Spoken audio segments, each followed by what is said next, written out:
Bienvenue à l'étude du livre de Daniel. Le thème que nous abordons est de Jérusalem à Babylone. Le sous-thème que nous développerons aujourd'hui est la souveraineté de Dieu.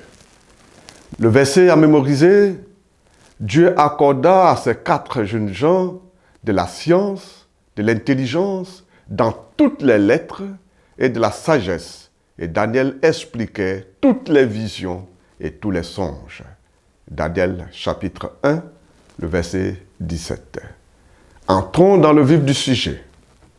À première vue, le livre de Daniel commence par une sombre note de défaite. Juda a capitulé face à Nebuchadnezzar et les vaisseaux du temple furent emmenés à Jérusalem, de Jérusalem au pays de Chinéa. Le mot Chinéa apparaît dans la Bible, dans Genèse chapitre 11, le verset 2, comme l'emplacement de la tour de Babel. Chinéa est un signe alarmant car il fait allusion à un projet enraciné dans le mépris ouvert et la rébellion contre Dieu. Même si les bâtisseurs de Babel avaient échoué dans leur tentative d'atteindre les cieux, des faits semblent suggérer que Nebuchadnezzar et ses dieux, situés au pays de Chinéa, avaient vaincu le Dieu d'Israël. Cependant, les lignes d'ouverture de Daniel font clairement comprendre que la défaite de Jérusalem n'est pas attribuée à la puissance supérieure du roi babylonien. Plutôt, cela est arrivé parce que le Seigneur livra entre ses mains Joachim, roi de Juda, ainsi qu'une partie des objets du temple de Dieu, nous dit Daniel chapitre 1, le verset 2.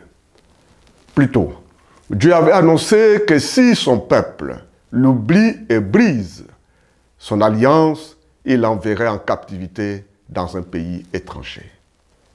Ainsi, Daniel sait qu'au-delà de la puissance militaire de Babylone, le Dieu des cieux est au contrôle de l'histoire. C'est cette vision claire de la souveraineté de Dieu qui soutient ces jeunes hommes et leur donne la force et le courage de faire face à la tentation et à la pression de l'Empire babylonien. Pourquoi Dieu livre-t-il Juda et Jérusalem entre les mains des Babyloniens? Nous trouvons la réponse, et je vous invite à le lire, dans 2 Rois, le chapitre 21, le verset 10 à 16. 2 Rois, le chapitre 24, du verset 18 à 20, et Jérémie, le chapitre 3, le verset 13. Et laissez votre réponse en commentaire. Alors que nous faisons face aux défis du XXIe siècle, nous devons retrouver la perception de Dieu qui se reflète si vivement dans le livre de Daniel. Selon ce livre, le Dieu que nous servons non seulement conduit les forces de l'histoire par sa souveraineté, mais aussi il intervient avec miséricorde dans la vie de son peuple pour lui fournir une aide cruciale en cas de besoin.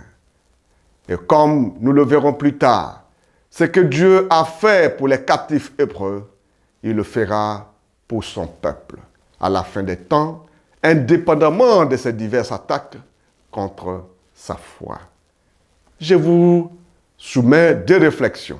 La première, quels sont les défis auxquels votre foi est confrontée aujourd'hui, que ce soit de l'extérieur, de l'intérieur, de l'Église ou de vos propres défauts personnels de caractère? La seconde réflexion, comment pouvez-vous apprendre à vous appuyer sur la puissance de Dieu pour vous aider à surmonter ce qui est devant vous? Faites-nous partager vos sentiments en commentaire et que Dieu vous bénisse.